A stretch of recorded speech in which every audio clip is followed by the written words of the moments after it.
Hello friends, welcome back to another episode on God's Principles for Healthy Relationships. My name is Martin Raj and this is my wife Debbie. We are certified life and relationship coaches. We have been working on different principles that helps with relationships and our passion is to empower people heal relationships between them and God, themselves and others. And we have put some enough amount of time to work with to put these episodes so that you will be blessed by it. Today's episode is on love's guardrails. What do guardrails do? It is there to protect us. It is there to keep us from falling or having any misfortunes, right?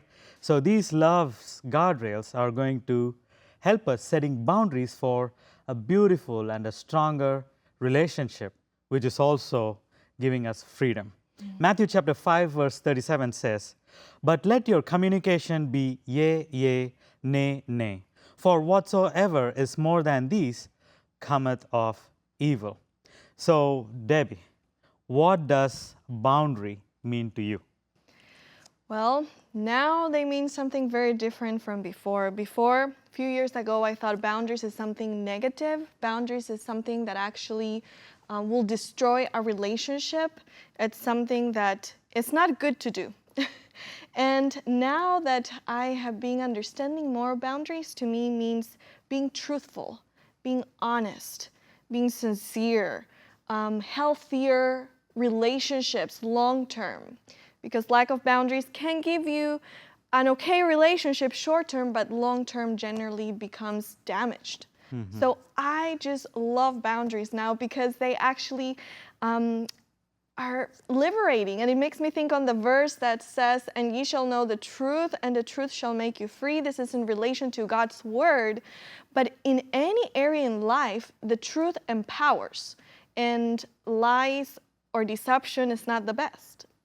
And so for me now, if you don't have healthy boundaries, you many times are not being truthful to others or to yourself.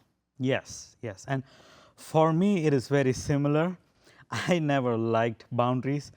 Now, let me correct it.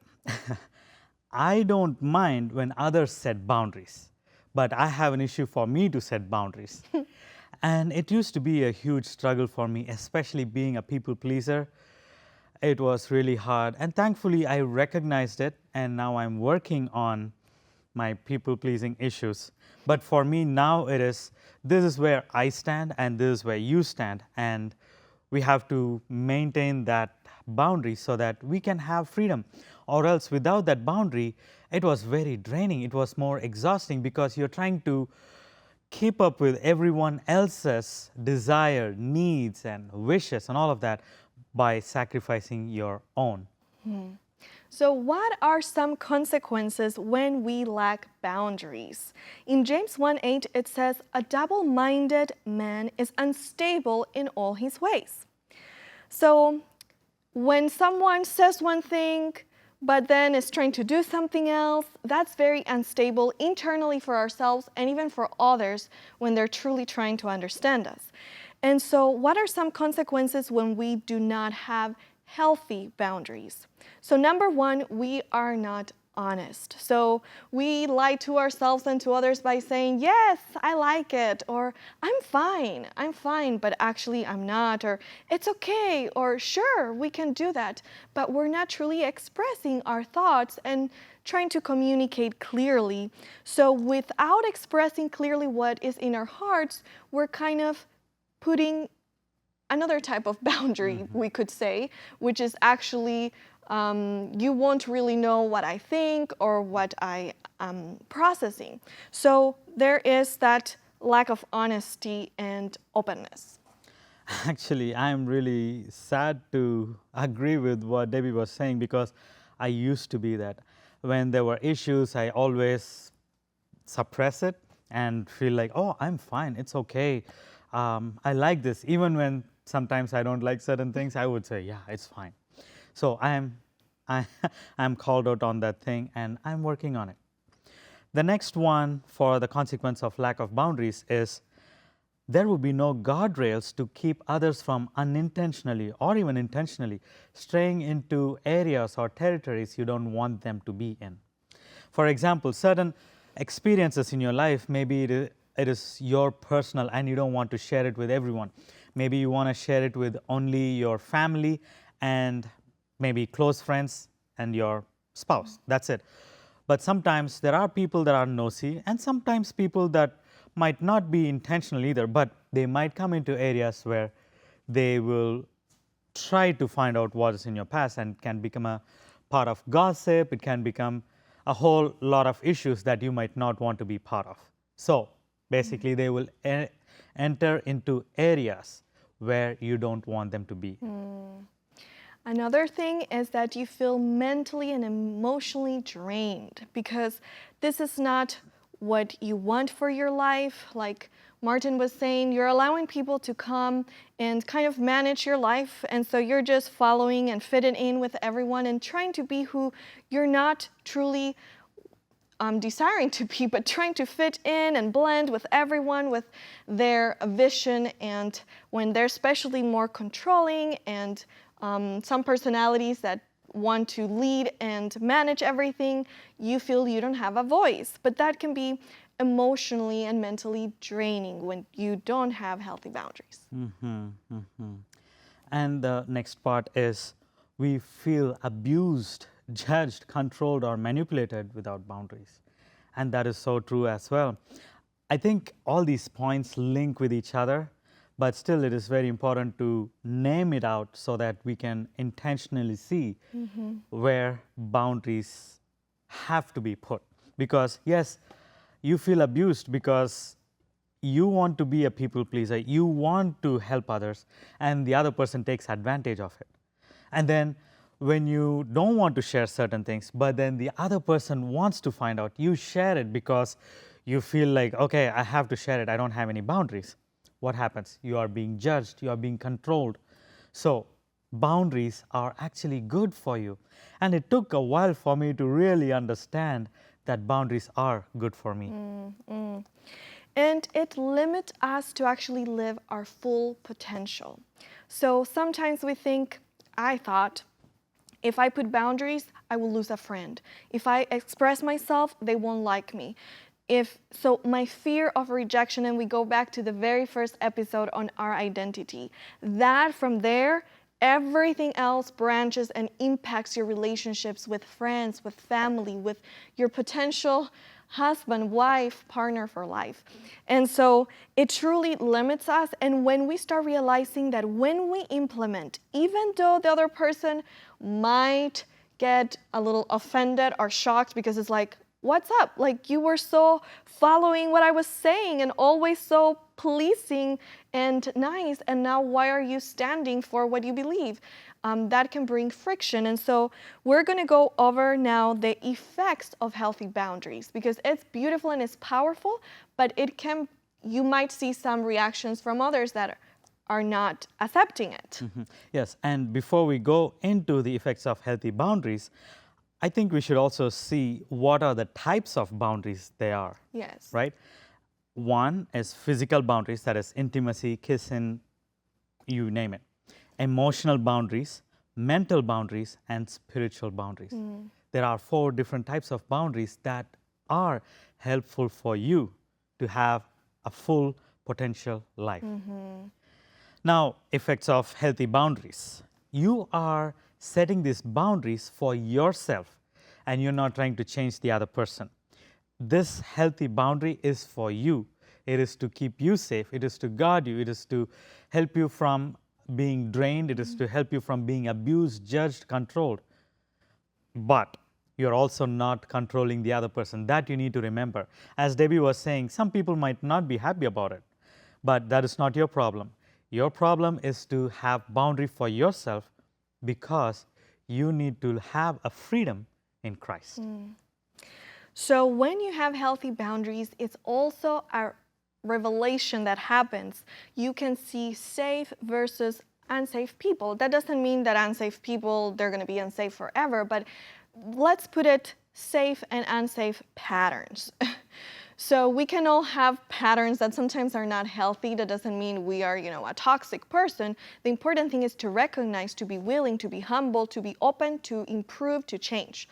But when you set boundaries, you will recognize that safe people will respect and try to understand. Even if they disagree, they will respect you as a person and they will respect your boundaries. So for example, when we started our relationship, there were certain things that for me were important, and I expressed, these are my ideals for physical boundaries when we are courting. I feel we will stick with these things, and these other things, we will not go there.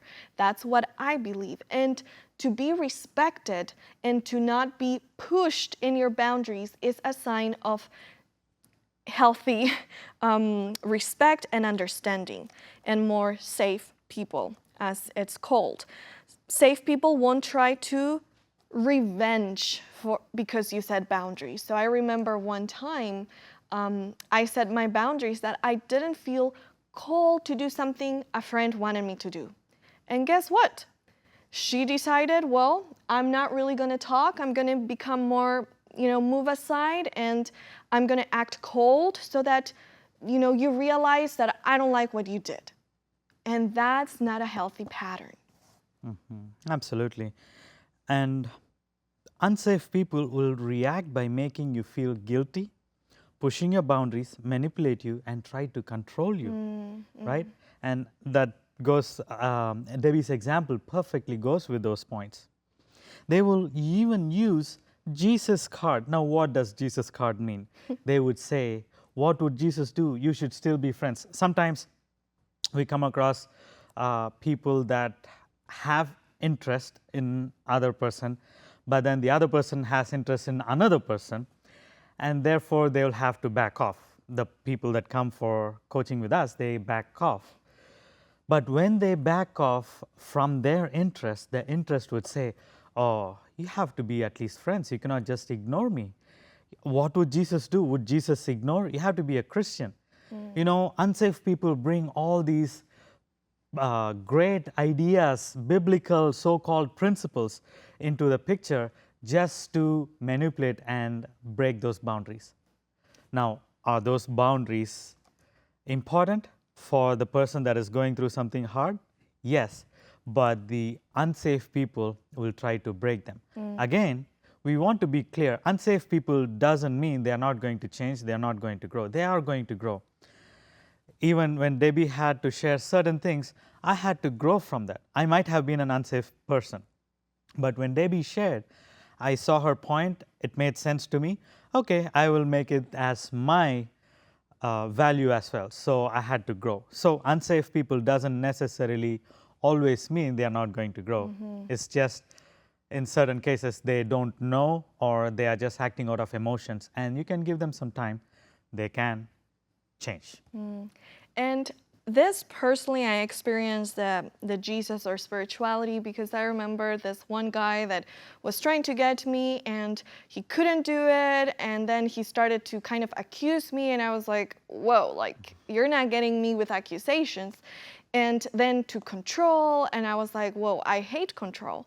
But then he changed, and he was like, oh, you're not being Christian, you're not being Christ-like, you're being rude. And that got me. So he manipulated the situation until he touched something to make me feel guilty. And then I was like lowering my boundaries that I wanted to have, and he pushed until I lowered so he could get and be closer to me and just move forward with his agenda. So it's very important to not allow manipulation and even spiritual abuse to try to control. If you start to feel guilty and uncomfortable, it's probably a sign that someone is trying to push your boundaries, and that you should pray and ask God to help you be clear that that's a sacred place. God wants us to stand with our individuality and to not let others control and manipulate. So another aspect, healthy boundaries will help us to have freedom and keep that individuality, as I was saying from my example. So it's so important not to allow others to be like the controllers, the one that manage our lives, and especially when we're single, other people can feel like they are our guardians, our parents, and we should listen and not be like, I have my individuality, I'll do whatever I want, but it shouldn't create that codependency that their mind becomes mine and their suggestions is what I do, like the voice of God. But it's very important to create our own journey with the Lord and our own foundation so that we can be ready to form a family as well. So listen to counsel, but beware of these unhealthy patterns. And another one is you will be able to fulfill your personal needs and also have your personal space through the boundaries. I remember Debbie and I, when we first started courting, we would talk and talk and talk for a long time, and we were not able to keep up with our daily routines. We were not able to even keep up with our laundry because we were talking, we were so in love with each other.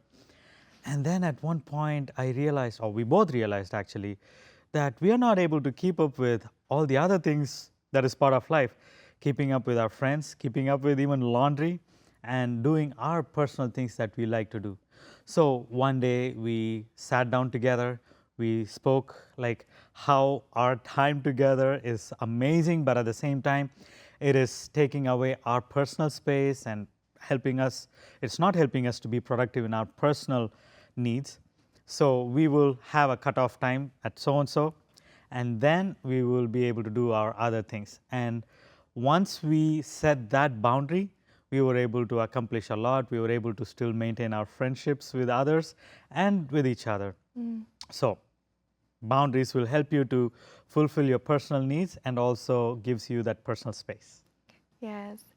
And another area in boundaries is, as we mentioned briefly, is the physical boundaries that we may want to have, especially in a relationship. I mean, it starts before us. You're a single lady. If any guy addresses you a little too much, you can always say, I don't feel comfortable, push away. You don't have to just, oh, they treat me like this, and you just take it. And that's how from little, many abuses can happen because we are not taught from home to set boundaries, to not allow things to creep into our life that we don't feel comfortable with. So that's another topic. But in our relationship with a romantic partner, God needs to bring to our mind the convictions. And it's better to wait. If that's the person you will marry, you will share every single day, hopefully for the rest of your life. And you will have opportunity to get like as intimate as you both choose to. But when you are dating or courting, it's very important to set those boundaries and respect each other. Even if maybe one feels okay with something the other one does not, your past experiences, everything will influence, and you need to have peace that you are glorifying God, keeping your relationship with a holy atmosphere, and that you are waiting for marriage for everything else. So we highly recommend that, and that you learn to respect each other. And it starts from the courting, because in marriage you will also have to respect each other's needs and how you're feeling. And so it's beautiful when you start from the very beginning to learn to accept boundaries and communicate clearly. And the last point in the effects of healthy boundaries, we will see how through that you will have freedom. Now, we both adapted something that was really helpful for us, and we will share it with you. We highly, highly recommend you to do it in your relationship and see how powerful it is for you as well. That is, I or Debbie, one of us would actually go and visit our friends once a month, or once a month basically. And I actually have my Indian friends that I would go and stay with them during the weekend once a month. This is during the relationship. So what would happen is we both felt like we had that freedom, we had that space. We were able to like miss each other. When the weekend was over, it was like, wow, we can't wait to see each other, right? And that is how relationships should be. But there are 4 points, sub-points of this that will help you to see how your relationship is going. The first one is, it will help you to recognize if the other person is secure or insecure. If you go away from your romantic partner for a weekend once a month, it will show you and to the other person if either one is secure or insecure in the relationship. It will also help you to see if you're missing each other or you actually feel like, oh, it's so relieving to be alone and not have that burden of the relationship. So that would be something to consider. And another point is to see if the relationship is exhausting, because as soon as you take this break and you go to your friend's place or your parents' place or wherever you go, you feel like, I feel like I can breathe finally. I feel like as long as I am there with her or with him, it is draining for me. You will be able to recognize if that is something that you would go through. And it will also show you if there's any codependency in the relationship, because when you are codependent, you cannot be without the other person, and the other person allows you to live normal life. Even though it's not a healthy pattern, it's a pattern that can be revealed when you separate ways. So we're not saying don't communicate at all, but just give yourselves a little time to breathe, to have time to pray when you're in the relationship by being apart for short periods of time as it works. So we also want to share with you some biblical principles for this topic on boundaries. The first one is Matthew 7:12. It talks about the golden rule. So whatsoever you want men or others to do to you, do also to them. And that's something that if we would think about it on a regular basis, it would help us to adjust many patterns.